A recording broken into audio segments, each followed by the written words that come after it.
Hi, it's Alana Land, back from a long hiatus where I was trying to find my voice, figure out what I wanted to do on YouTube. I felt like I wanted to do it, but I didn't have a center. I think I do now.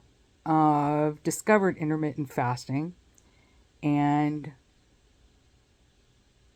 I want to show my progress with it. Now, certainly, we might find that I don't make progress, but I've already made progress, and it's easy. So I think we're going to do this. And I'm going to figure out how to show you before and after type pictures on video and stuff like that. I've been fasting for about, not 3 weeks yet, 2 weeks and a couple of days. I gradually went from 12-hour fasts to what I'm on now, which is about 24 hours, something like 22 and 2 or 24 and that, it's eating. There's all these little codes that people use, OMAD or whatever, 1 meal a day. That's where I've been for several days. I think I've kept track in my calendar, but several days. And because of what you'll find when you look at people like Dr. Jason Fung on YouTube, there's reasons for that. There's reasons why you're not hungry. There's reasons why while you're burning your stored fat, you're completely content and you're not thinking about cookies and snacks or second helpings. And so far, I haven't even mentioned what my issue was. My issue wasn't eating the wrong things. I've eaten kind of a whole foods vegetarian diet for 30 years. I fell off the wagon for sweets here and there, but that's not my issue. My issue is I was eating all times of the day. And the whole point of intermittent fasting is you have to give your body a break for your body to burn the fat. If you don't give your body a break, it keeps burning sugar, keeps burning the food you're eating. So obvious. It's, I'm being told, and I believe that this is one of the reasons why people were slim in the 70s and why, more than half of us are obese. I feel like that's a statistic that I hear a lot, but I don't have a citation for it. I'm just prone to believe it. And I've had a hard time managing my weight since about 1978. So I've lost 20 pounds. The first 10 pounds was I stopped doing some foolishness that I was doing, like drinking fruit juice and just eating things that were not high calorie, but not really useful calories. And then I found intermittent fasting, and I've lost another 10 pounds from that in just a little over 2 weeks. And to me, that's big. So I've set a big goal. I decided that I like how I looked in high school. I was about 18, and I'm at the doctor's office, and I'm weighing in at 180. And he's telling me I'm overweight. And I'm like, screw you, dude. I look great. And I did. I looked great. I felt great. Now that I've had a moment where I was 295 pounds and felt how awful that felt. Like everything hurt all the time. I couldn't barely get up off the couch without grabbing onto the side for my life. And this felt like it happened almost overnight. And I was like, is this what it means to be 52? Did I just become an old lady like overnight? What happened to the vivacious, person that I have been all my life? What's happened here? So I did this intermittent fasting. 2 friends had gotten up in my face and said, you've got to try it. You've got to try it. And they looked great. They were happy. They were satisfied with what they were doing. They felt like it was the right thing to do. And I was like, you look radiant. You look healthy. People who lose weight on some of these other methods not only gain it back, but they look gray. They look ill. They don't look radiant like these two did. And I was stubborn. It took me like a year. And about 2 weeks ago, sorry, here's my cat. About 2 weeks ago, if I let him, he'll take over the whole thing.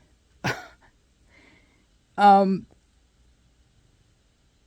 watched a video or two, and then I uploaded a book from Amazon and started doing it. And like I said, at first it was just 12 hours. And all these books and all these speakers will say, look, our grandparents went 12 hours without eating, not thinking a thing of it. And, snacks will ruin your dinner. Why are you trying to eat all night? You already had dinner, stuff like that. And that just wasn't a part of my lifestyle. We were allowed to eat whenever we wanted to. And, I'm a 13er, so sometimes there was no food in the house. Not because we were poor, but because of how boomers are. God love them. It'd be like that sometimes. So, I've gone hungry. So, I've totally loved that whole idea that you're supposed to eat 6 times a day that we've been hearing last 10 years or so. I thought that was great, never being hungry. But what I didn't know was that what I thought were these blood sugar lows, and what I thought was, all this hangriness that I would get and my family would get, because I taught them to eat like I was eating the 6 meals a day, approximately, at least 4 meals. All of that is blood sugar crashing because you've overeaten. You've eaten more calories than you need. And I'm not saying that right. I'm not a scientist. And I'm not giving anybody real weight loss advice. You go ahead and listen to these scientists. They know what they're talking about. And I can testify to that. I can testify to my results. And that's all I can testify to. But what's my point?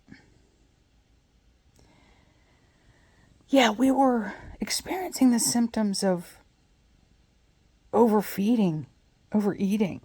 I had no idea. And I don't think I went on to tell you how many different diets I had tried. And I've been mostly happy with myself. I've made a name for myself among people as being the curvy, confident person and wearing what I want to wear and not letting it stop me and all that kind of crap. But it came to the day where carrying this weight was hurting me. It hurts. I don't want to be in pain. That's awful. I don't want to take painkillers and drugs the rest of my life. I don't want to have my hips replaced. I don't want to have my knees replaced. I don't want any of the stuff I just saw my mother go through. God rest her soul. I don't want that. So, just 3 weeks or less than 3 weeks of intermittent fasting. I can walk 2 miles instead of 1. I mean, absolutely no joint pain, muscle pain. All of these weird aches and pains that I literally thought were because of my age are gone. And Dr. Fung and other people like him will tell you all this kind of reasons why that is. And the science is really cool. I love listening to them talk about autophagy, which is where your cells kind of, some part of your body, I don't understand it, consume broken, yucky little bits of cells and make new ones. And that's why people who are on this kind of eating plan are radiantly lovely and look like they are 10 years younger than they are.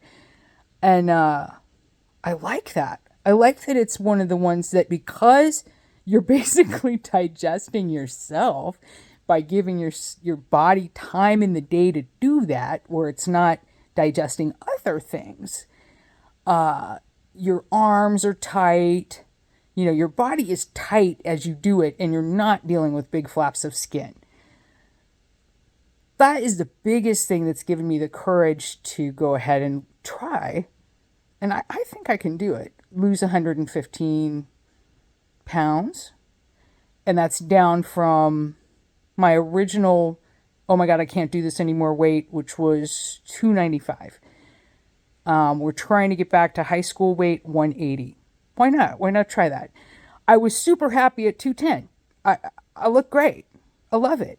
But, why not just for fun try to get to a different weight?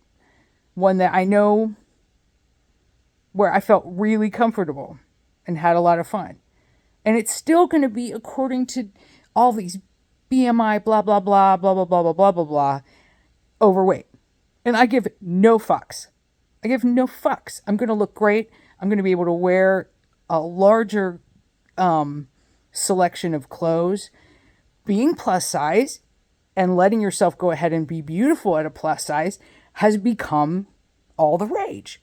And I can get all kinds of clothes now that I couldn't get 20 years ago. And that's a fact. So that's one thing. But we all know that there's still this invisible line between a size 12 and any other size above it, where you're getting fashion design, you're getting better quality clothes. Things are just different down there. And I would like to be down there before I die. I think it would be cool. I didn't write a list of things that I really wanted to bring up in this introduction to my project. And I'm going to have to learn a little bit of video editing to show you my before and after type pictures that I already have. Because I already have a picture of me at 295. Like, I still have to think about that weight. Like, oh, I didn't even tell you the scariest part. I went to go see the doctor, and that's where I found out I was that weight. Because I don't use a scale. I don't need one. I look great. I love myself. Blah, blah, blah, blah, blah. Except when I'm eating myself to death or whatever the hell I was doing. I don't know what that was. Because I don't think I was overeating. I wasn't eating fast food and takeout food and anything like that. I was just eating at the wrong time of day. I'm almost perfectly convinced of that. And eating too many meals. I think that's probably it. So, at any rate, I'm trying to say, what was I trying to say? I'm at the doctor's, and she says, ooh, I don't know the name of that blood test she gave me, like ALC, something like that. She said, your ALC is saying you are diabetic.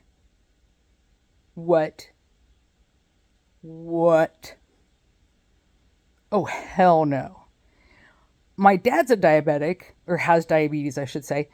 Person first language, Maloney. And I've just seen him struggle with it and work so hard for about 40 years. And, more doctor's appointments and more little emergencies that could mean the end of your life. I don't want to be involved in all that. I don't want to do that. I don't want to count every little calorie or say to my family I'm having a low and not even be able to move or speak. I don't want that. So we're doing this. This is happening. Because it's affected my health. And like I said, there's nothing I was doing that I was enjoying. Like, I'm not like some of these people who are going to be crying to give up their fried chicken or their Big Macs or something. But I'm Buddhist vegetarian. I don't eat any of that stuff. I just really almost never have. And I really haven't for like 30 years. So there's no reason for me to be pushing this weight. So I went from 295, and that's going to be, I hope, the first picture that I show you. And then I'll show you the one from now, where, like I said, I made some basic changes that were really oh duh and lost 10 pounds. And I couldn't tell you how long that was. Maybe several weeks. And then just 2 weeks of intermittent fasting. Incredibly easy. Like, I wouldn't have believed it. So I want you, if you need to, and if you don't have an eating disorder already, because God help you, you don't want to get involved in something like this if you do, because that's just more of the same kind of trouble you've already been in, and you don't want that. And if you have other health conditions and you know that, go to your doctor and talk to them about this first. Because I'm not a doctor. I'm a client, as it were, of these people who are telling me about this way of losing weight. So, yeah, just get involved in it. Try even 12-hour fasting. Some people lose all their weight and like live their life with 16/8 fasting. You know what I call that? That's just the grandma diet. That's just eating like your grandma did. Your grandma wasn't in the fucking kitchen eating ho-hos in the middle of the night. It didn't happen. I don't know why our culture changed. I just lied to you. I know exactly why our culture changed. Dr. Fung especially talks about it. Big food is what happened. And they were like, look, we can get people to eat more if we do XYZ and sell them all these types of snacks, sell them the idea of needing these snacks. The whole Snickers hangry thing, you know, I've eaten a Snickers because I was hangry. I was in probably it's a really good food for that. But does your body really need it? Does your body really need that? Probably I was 10th grade where I would buy a Snickers every day at lunch. That was some good stuff. You get high off that sugar? I don't even know why. Nobody's ever explained to me properly why you get a high from eating sugar, but I always have gotten a high. And my mom used to get a high. And she struggled with that all of my life that I saw her. And I'll tell you about my mom. My mom,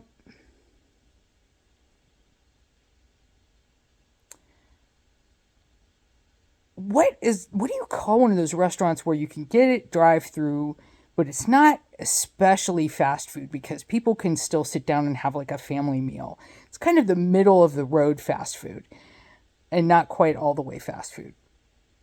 And there's a restaurant in town that she loved to go to, and her husband liked to take her there, and they liked to eat it. And she was big and yo-yoed, but big. And she ate that almost every day the last few years of her life.